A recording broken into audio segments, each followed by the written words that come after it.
This is another live. I think this is my ninth live so far. Café Wish Podcast is a brand new podcast that I started maybe a month and a half ago. For those who have been following along, thank you. For those who are new, welcome. Today, I'm going to continue on a series of giving honors. So lately, in the past three lives, or the past two lives, I've been giving honors and double honors, starting out and going into a whole new, I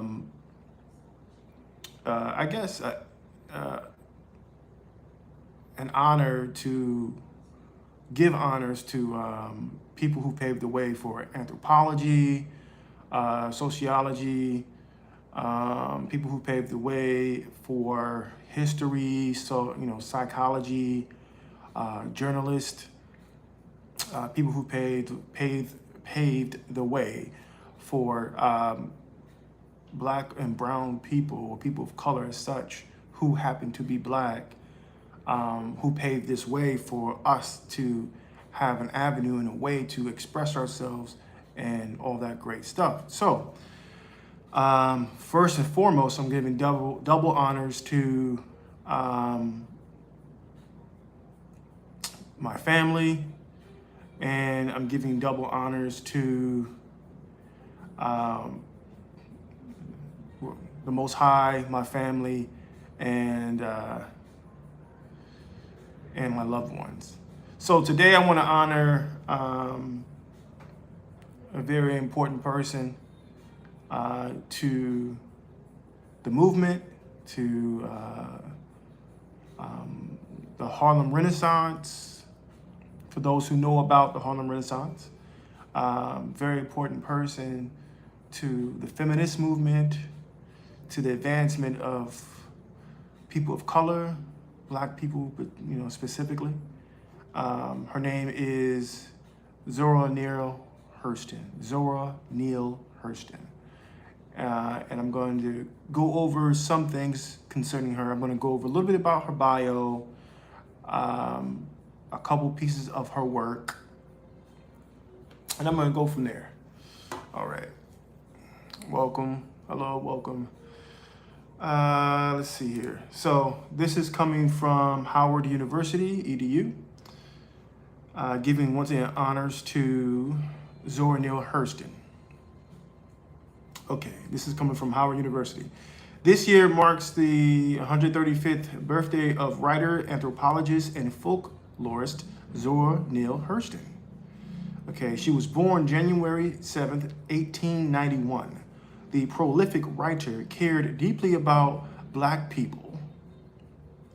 Hello, Story and Dim Trove 7699. First time viewer, welcome. This is Café Wish Podcast. I'm Kevin Black, the host of Café Wish Podcast. I hope you're enjoying so far, or hope you will enjoy this live. Right now, I'm going over honors. I'm honoring Zora Neale Hurston. She's an American anthropologist, folklorist, writer, and feminist movement warrior. So, hope you enjoy this live. The prolific writer cared deeply about black people and black culture, and was oftentimes referred to as the queen of the Harlem Renaissance. Wow. For her impact and contributions during the time period. According to the Zora Neale Hurston Trust, Hurston was a student at Howard University from 1919 to 1924. Keep up the good work, Broke Hope, RN8SH. Keep up the good work, do your best, and dream for your achievements. Well, thank you. I appreciate that. Papua New Guinea. All right. We got Color of the Wind, 675. Watching from Papua New Guinea. Well, welcome. I'm so honored to have Papua New Guinea on the live today. I have really a big, I guess, appreciation for black people globally. So it's nice to have people from Papua New Guinea on the live. Welcome. I'm covering Zora Neale Hurston. All right. So Hurston was a student at Howard University from 1919 to 1924, where she majored in English and received her associate's degree in 1920. While at Howard, she joined a literary club sponsored by professors Alan Locke and Montgomery Gregory, and would go on to publish her first story, John Redding Goes to Sea, along with the poem O Night. In the university's literary journal Stylus, she later attended Barnard College to study anthropology and was the first Black person to graduate from the university in 1928. Hurston's anthropological and ethnographic work included examining Black folklore and documenting cultural and religious traditions of places such as the U.S., South, Haiti, Jamaica, the Bahamas, and Honduras. Her literary work included authoring several books, such as her most known work, Their Eyes Were Watching God, 1937, and penning more than 50 short stories, plays, and essays. While Hurston was one of the most influential literary figures of the 21st century, she died in 1960, largely forgotten and enveloped in a life of poverty. Her legacy and literary genius reemerged into the public consciousness nearly 2 decades after her death, when writer Alice Walker wrote the Miss Magazine article, In Search of Zora Neale Hurston, in 1975. The article chronicled Walker's pilgrimage to Eatonville, Florida, where Hurston grew up, in search of the people who knew the writer and her burial site. She found that Hurston's final resting place was an unmarked grave in Fort Pierce, Florida, reflecting of just how forgotten the literary titan was at the time. Walker purchased a headstone for Hurston and had it engraved with a genius of the South. Wow. It's so weird that she was forgotten, because she's like a legend now. Like, everyone knows about Zora Neale Hurston, and the fact that it was a time period where she was forgotten about. I mean, Matthew Shanks de Mesa, V times 2. Hi, hello, that's an interesting name. Stoy and Dim Introve, 7699. What's this string? It's called Café Wish Podcast. Matthew Shank de Mesa times 2. Hi. Okay, cool. Broke Hope, RN8SH, watching from UK. All right, we got UK in the building. So we got Papua New Guinea, and we got the UK in the building. So welcome, guys, welcome. All right. I think it's just very interesting that people forgot about Zora Neale Hurston. She's just like a titan, like as Howard University is saying, she's a titan in the literary, in the literary game, in the writing game, and I mean her works are like monumental. So the fact that she was forgotten, it's just crazy. I mean, well, now we're living in a time, to be honest, that in America at least, I can't speak for the world or the world of worlds, as I like to say, but in the USA, literacy rate has dropped dramatically, especially in the Black and brown communities, specifically in the Black community. The reading rate has dropped dramatically, and giving another glance at Zora Neale Hurston and bringing, keeping her works fresh in the minds of the youth, especially during a time where she is remembered most, and for the queen of the Harlem Renaissance. I mean, I think it's just remarkable to even think about the works that she has done, but putting putting these works back into the forefront in the minds of the children today, so they can know that a Black person cared enough about them during her time to begin to everything, thank God. Derek Henry D1T. Yes, all praises to the Most High. But the practical thing here is I want to bring out is having social clubs. Okay, so when I was growing up, we had social clubs, okay? We had the chess club, we had the book club, we had the religious club, we had the sports club, we had every type of club, after school clubs that we had, it was nonstop. You had whatever interest you had, there was a club for it.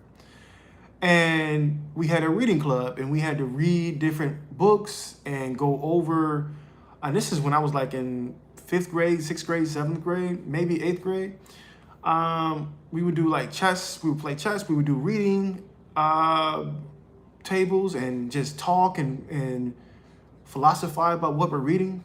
The whole point of me saying that is that would be a good way of bringing, to forefront, not just Zora Neale Hurston, yes, importantly, to bring her up and to keep her in the minds of the children, but also to help Black and brown people become more interested in learning and learning how to read and learning that reading is fundamental, and reading is just it's a type of escapism.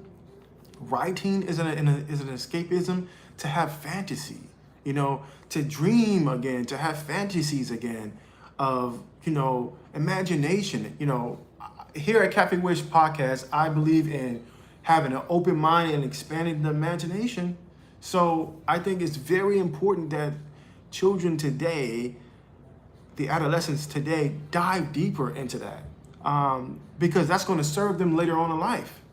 And it can help them as a way to vent where they are in today's times, whatever, they have to go through in their day-to-day, which I think is very important. So we can't forget about the children. We can't forget about the literacy rate of children. We have to be concerned with that. Some people probably can care less, but I'm one of those people who think reading is very important and that children reading is very important. So I'm going to kind of go over a brief summary of her work. I kind of want to look at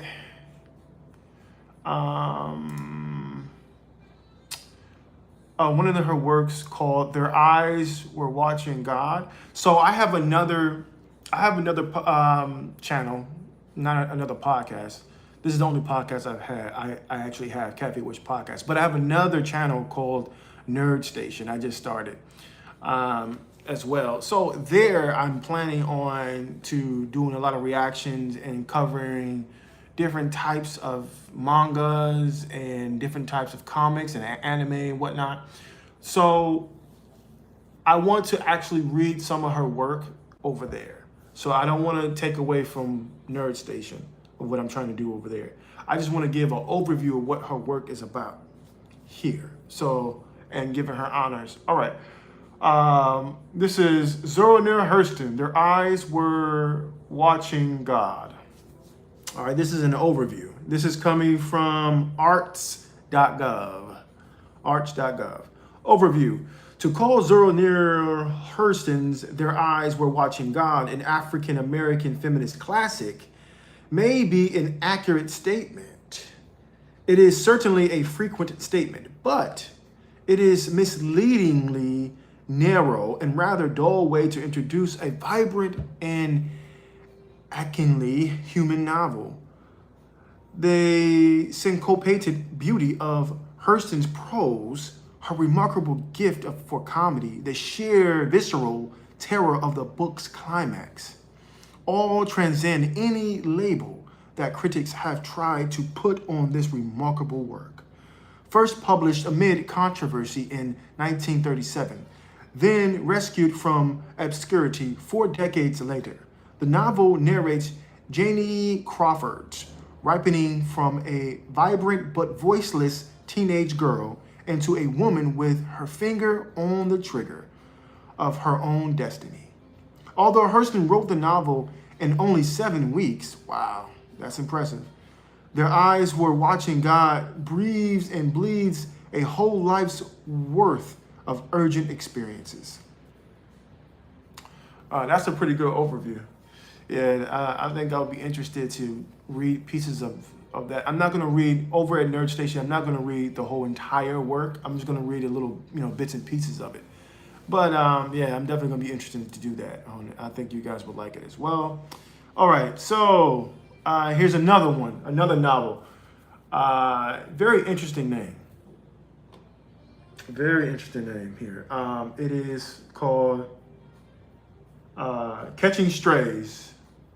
So the book is called Pet Negroes. So that's an interesting name. This is coming from musejhu.edu. It's called the Project Muse. The title of this link is Southern Cultures. It says Catching Strays on Pet Negroes, the Black Domestic and the Politics of Comfort. Here's the abstract. Okay, they write, what if the category of the pet as a Negro was defined by forced domestication rather than species? I like that. In her 1943 essay, The Pet Negro System, that's what it's called, Pet Negro System, published in the American Mercury, Zora Neale Hurston theorizes the pet Negro within the social and political structures of the 20th century American South as a figure whose existence is shaped by an anti-Black economy.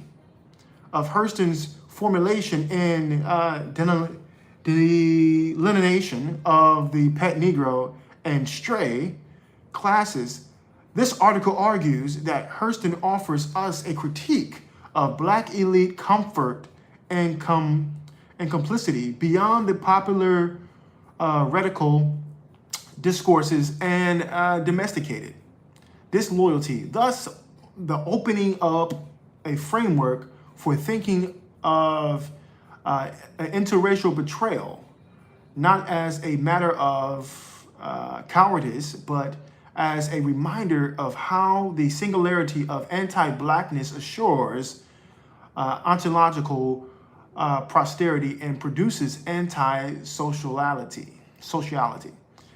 Taking seriously the Saidiya Hartman's articulation that the domestic space, as much as the field defined the enslaved experience and enslavements, and the particular vulnerabilities of the captive body.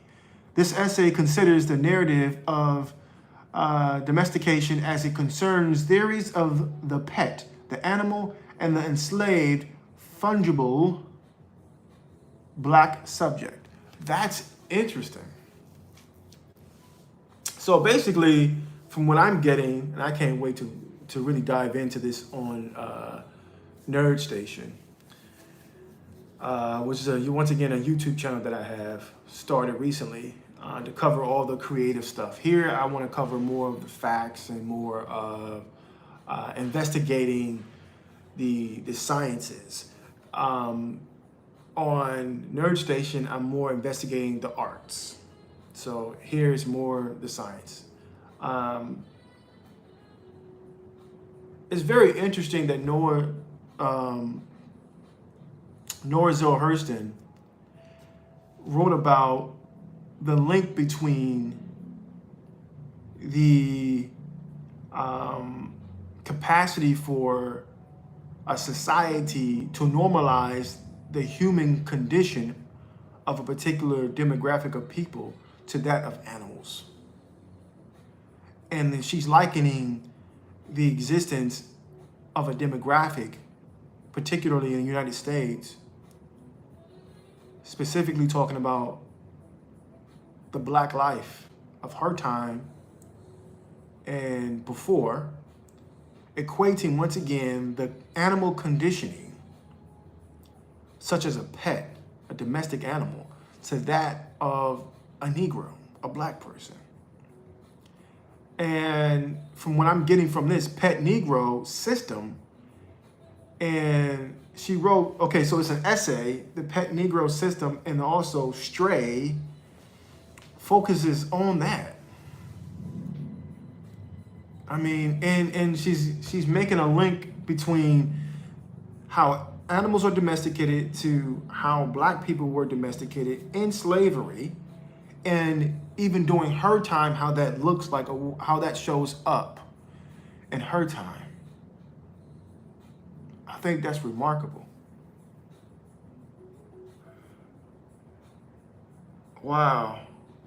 The experience of enslavement and the particular vulnerabilities of the captive body. Wow.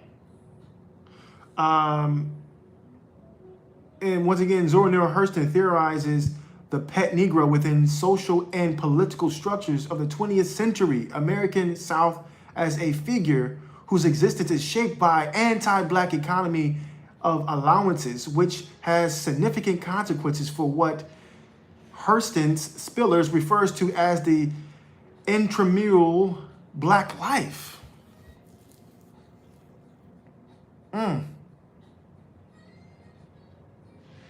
So during her time, she was wise enough to know that there was an anti-black economy. Now, slavery had ended officially, 1965? But, not 1965.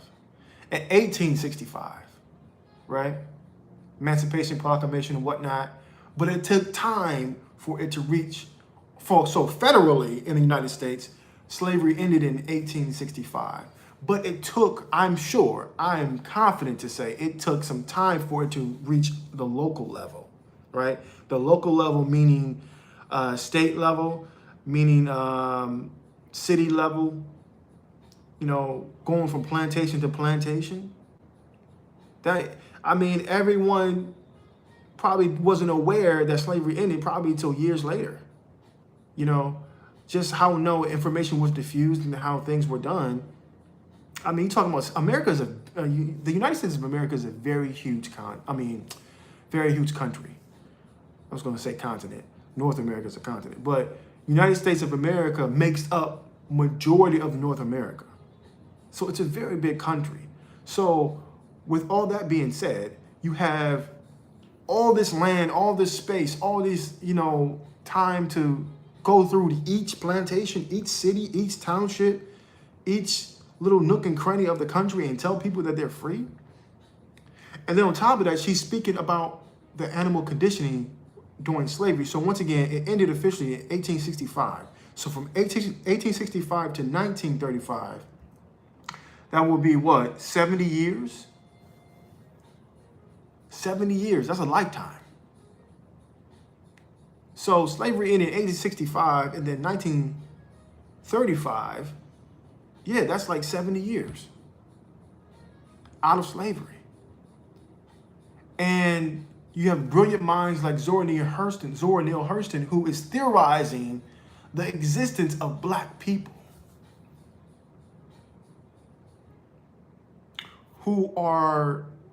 she is literally examining the life and the livelihood of black people, and she's saying that there's an anti-black economy. And I wouldn't disagree.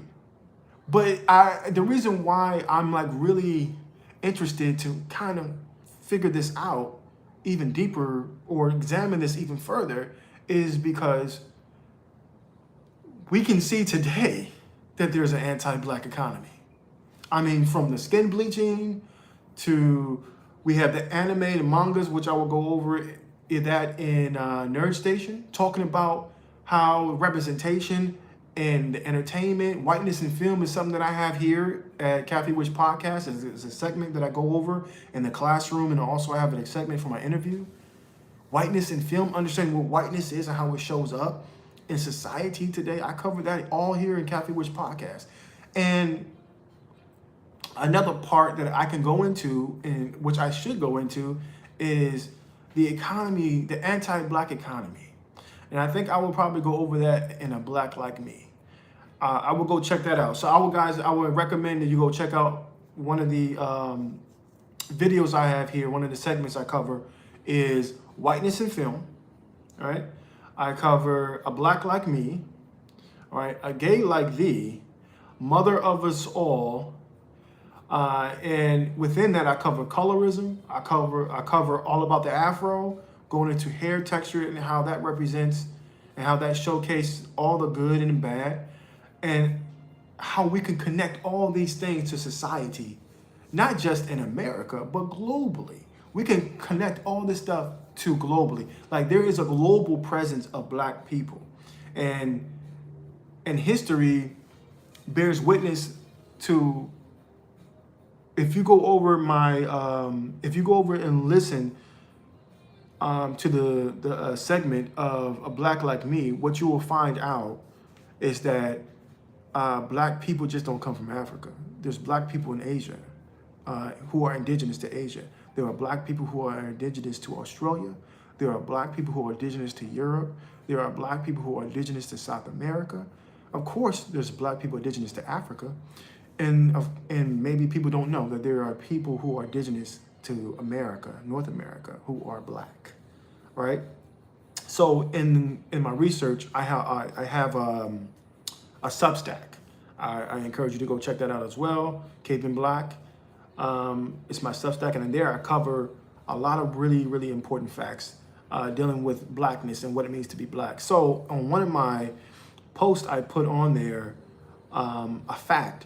And it was a quote that during the 16th century, during the 17th century, 1600s, Black people in chinos weren't just talking about people from Africa or slaves from Africa. It was talking about slaves that came from Asia and Africa. Right? Okay, so I don't know if you guys know that. So Black people, there were slaves, Asians were slaves. So I don't know if you know that. Asians were put on slave ships and sent to America, sent to Europe, and all in between. Sent to South America, okay? Asians were on slave ships too, okay? And Asians were referred to as Negro as well. Asians were sold on auction blocks as well. See, what happened to Black people, as you may think of Black people as, or see Black people as, just only the African persuasion kind? No. Asians are Black too, and they were put on slave ships as well, and they were called Negroes, and they were sold on auction blocks, and they were ripped from their parents as well. Same thing that happened to people who you classify as Black, same thing happened to Asians. Same thing happened to South Americans. Same thing that happened to Africans. Same thing that happened to Australia, and the same thing that happened to North Americans. Black people are just not just from Africa. But anyway, I digress to the point. But Zora Neale Hurston is going over that there is a anti-Black economy.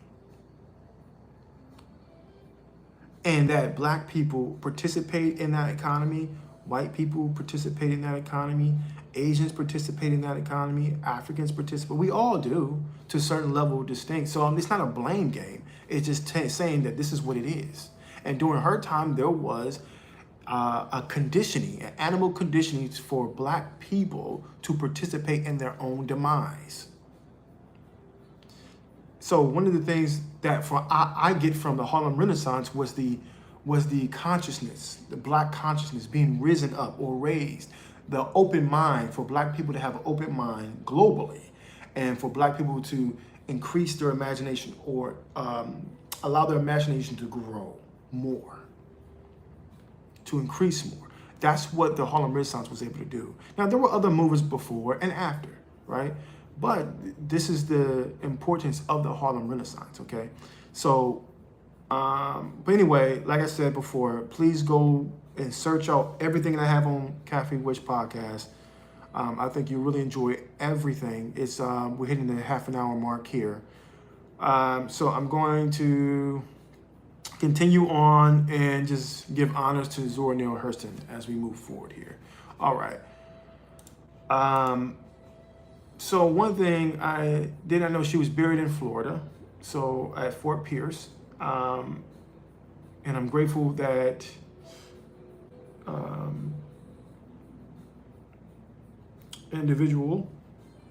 a person by the name of, let me see, where's her name? Alice Walker. I'm grateful that Alice Walker in 1975 decided to resurrect the vibration of Zora Neale Hurston and to go to a gravesite and give her a proper greeting and making sure that her headstone was there. So I think that was a good way to honor the ancestor here.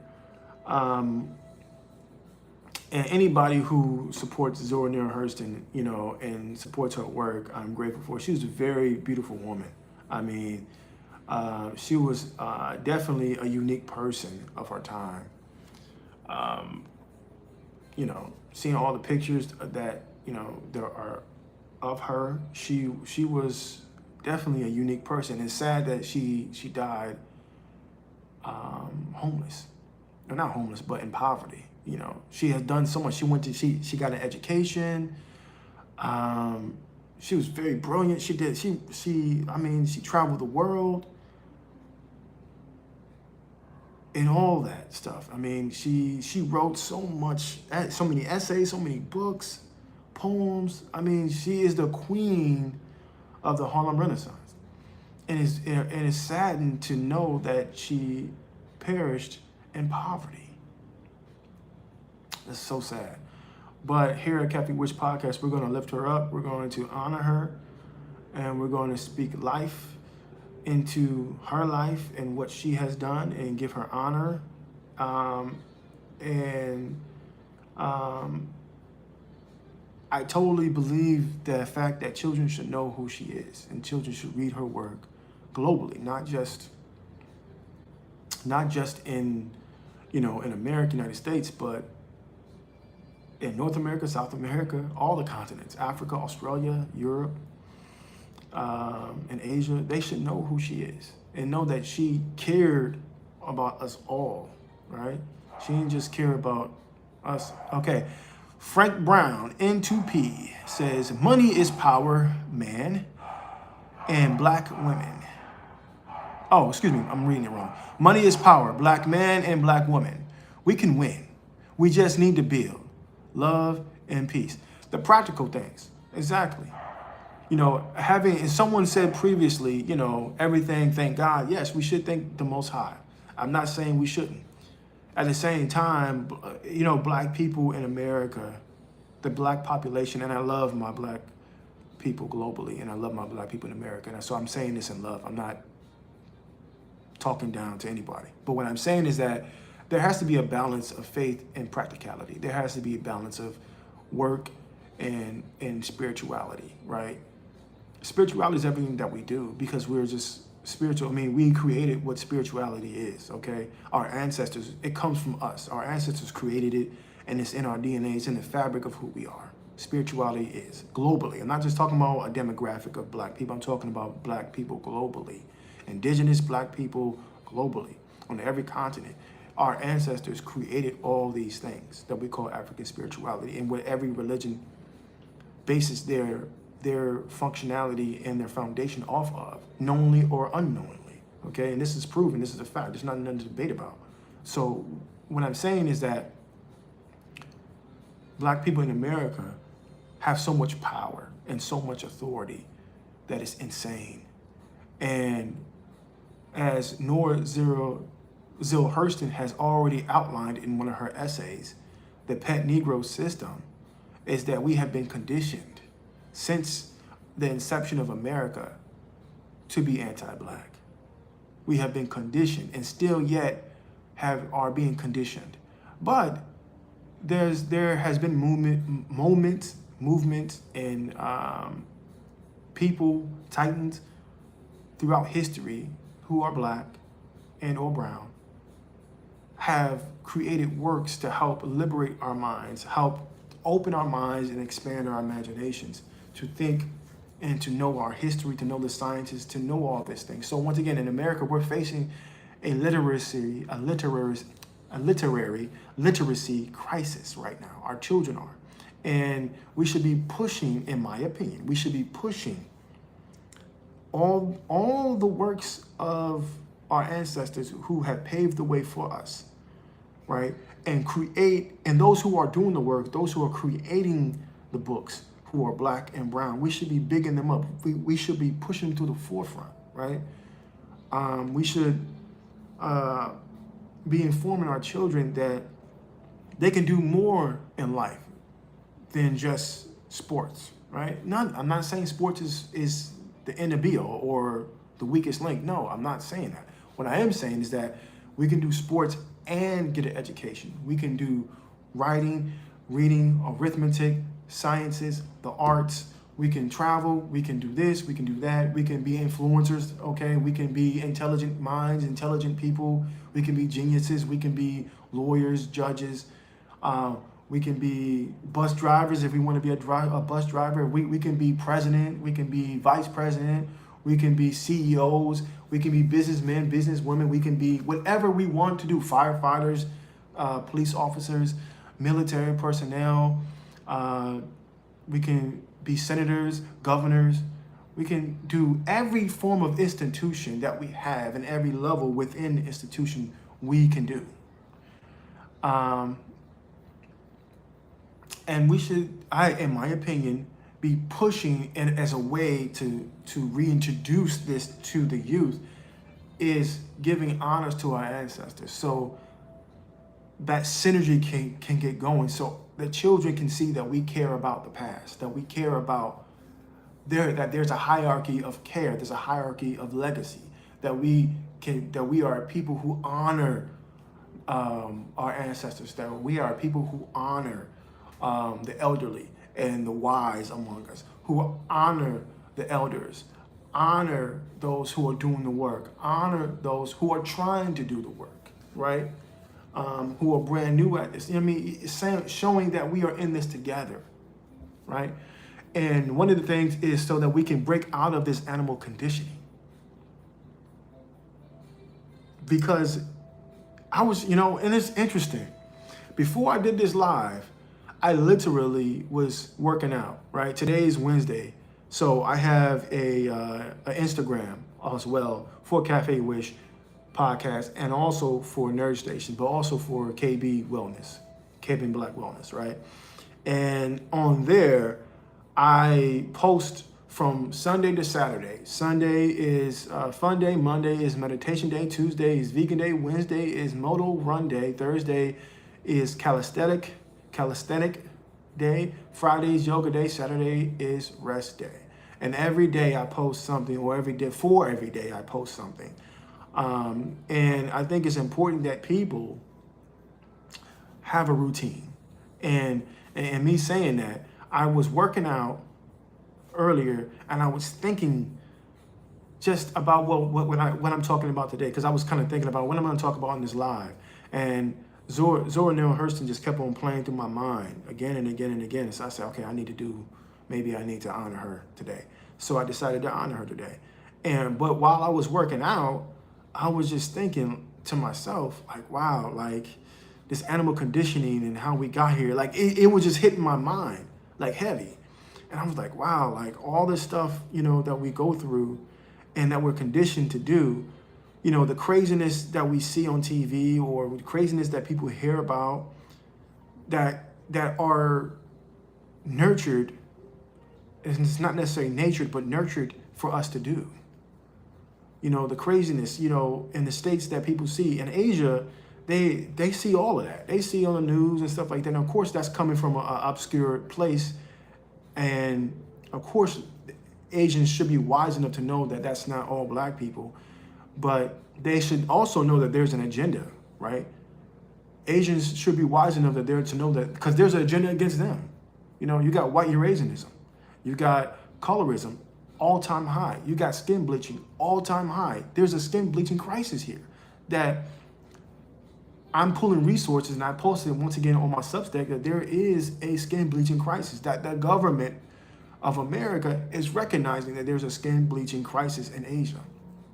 And it's not just in America, but Asia recognizes there's a skin bleaching crisis, right?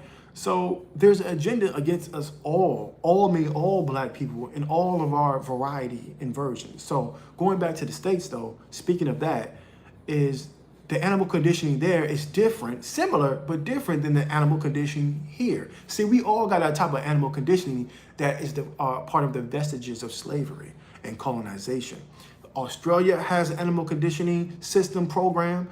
Asia has an animal conditioning system program. Africa has an animal conditioning system program. South America has an animal conditioning system program. And North America has an animal conditioning system program. And Europe has an animal conditioning system program for black people, for their version or variety of black people there.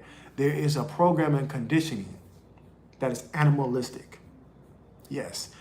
I don't know if people know this, but there's scientists. See, black people, I think we have a misunderstanding when it comes to, because we were in slavery, white folks were not. So because we had limitations, white folks had no limitations. So they had scientists, all the institutions that we have today, they had back then when we were in slavery, globally.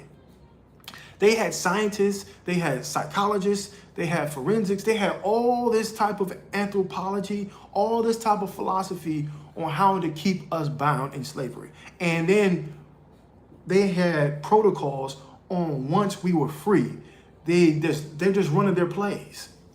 Just like football or sports, they're running a play. They have all these plays, backup plays, the backup plan. They have a plan A, B, all the way to Z.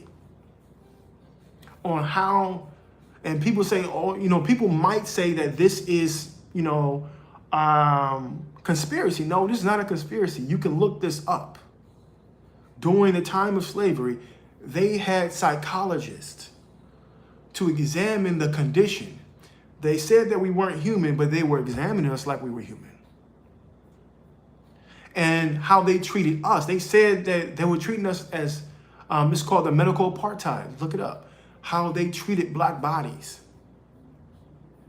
to help them in their agency, to help them in their healing, to help them in their medicine revolutions that they were trying to do. They experimented on us like we were animals, because to them we were, but yet they knew consciously, they knew that we weren't animals.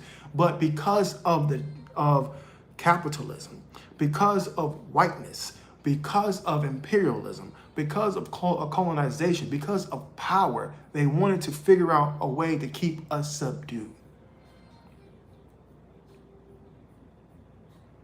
They wanted to find a way to keep us subverted.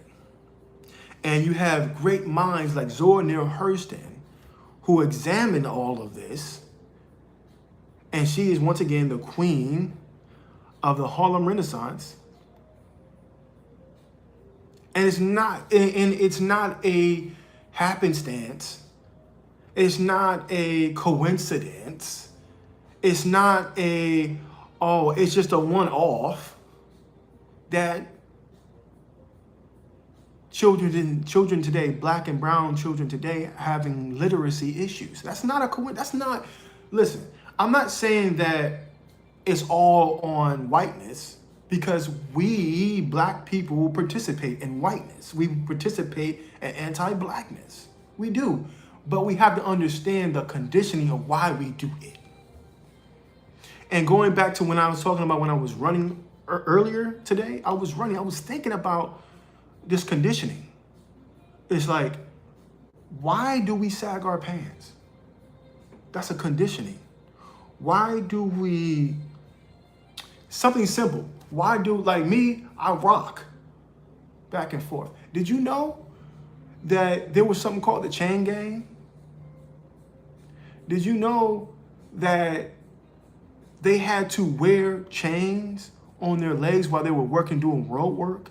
And a lot of black people in the demographically black people, politically black people in the United States were targeted and created laws. Like, after slavery had ended, black folks had to deal with so much more than that. They had the black codes, the pig laws, Jim Crow, and whatever local legislation came up with wherever they're at, redlining. So they had all these things that they had to deal with, to battle against. And did you know that the Chain Gang, Sam Cooke made a song? It's a dun dun dun dun dun dun dun dun. That's the sound of the man working on the chain gang. Like, that's a song because that was really happening during his time and before his time. And going back to what I rock.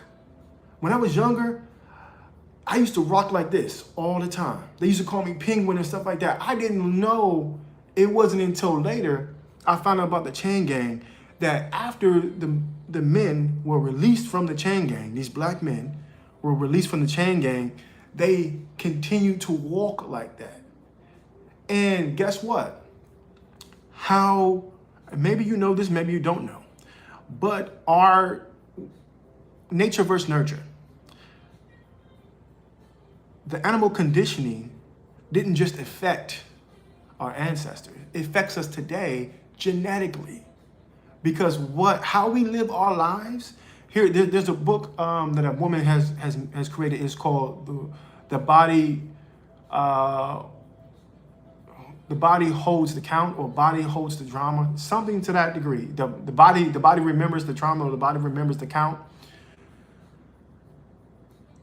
And then also there are other scientists and sociologists who are thinking about this, who have already done this research.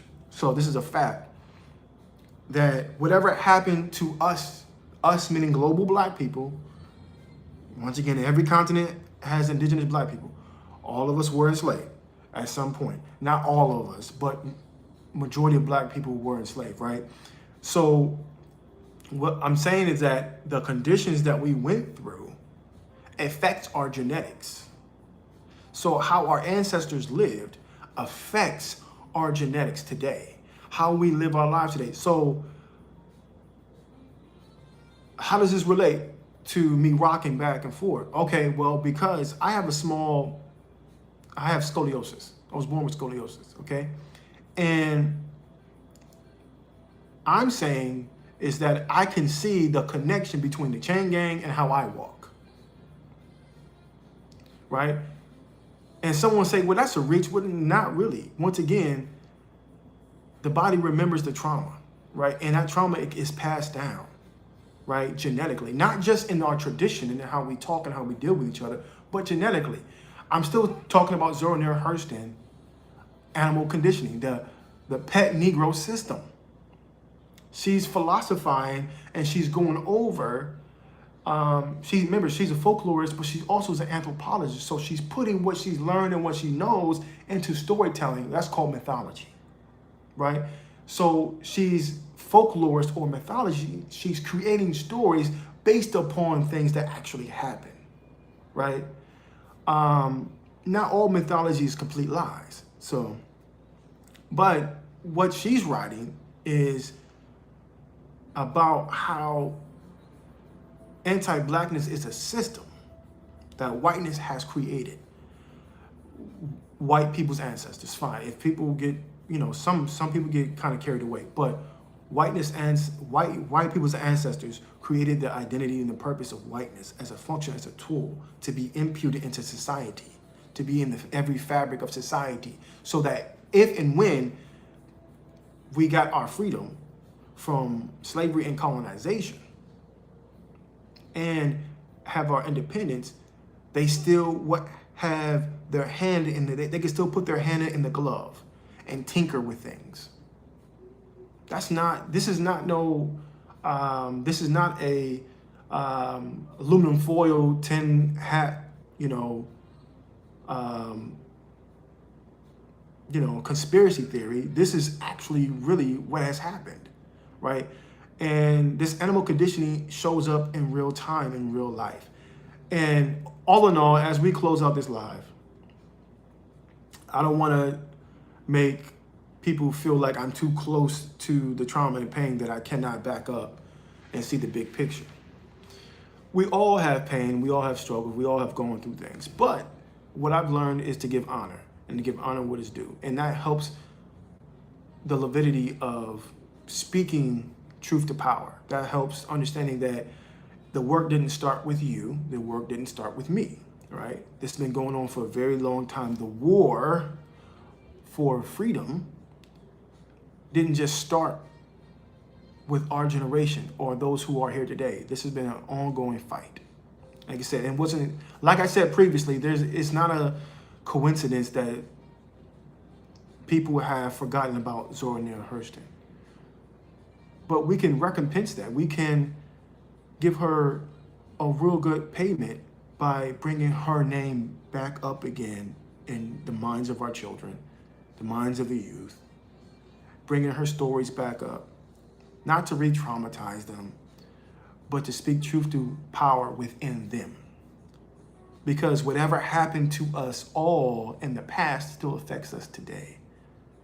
So, as a way to create further healing and have a therapy, is to talk about these things in a healthy way, which children speak on a level which children can understand, and also learn and have a connection to the past, so they can have a connection to where they are today, and to or have an open mind, train them to have an open mind and to expand their imagination so they can believe in a futurism for themselves. And redefine what purpose is for them. Allow them to be not only the recipient of this transformative way of thinking and moving and knowing and being, but also be part of the catalyst to help perpetuate it to go further and to be a participant in this fight for liberty and freedom. So, all right, that's all for now. And once again, I'm giving double honors to my Most High, to the Most High, who I consider a part of my family. So the Most High, giving double honors to Most High and giving honors to my family and my loved ones. Double honors to them as well. And giving honors to those who paved the way, like Zora Neale Hurston. So, all right, everyone. If you checked out this live, if you made it this far, thank you so much for sticking in there and sticking out. Allow me to express myself freely and allowing me to hopefully present something that was meaningful for you, and hopefully you got something out of it. Whatever you're doing today or this morning, this afternoon, or this evening, depending on what part of the world you are in, I hope you're having a blessed day, a great day. And whatever you're doing, do it well. And hopefully it's nothing but positive and good vibes and good vibration to you and to your loved ones. All right. So thank you for checking out this live. This has been Café Wish Podcast. I'm your host, Cabin Black. And take care. Oh, yeah. I forgot to give you a proper greeting as I leave out. Always remember to be happy, to be healthy, to be smart. Take care, guys.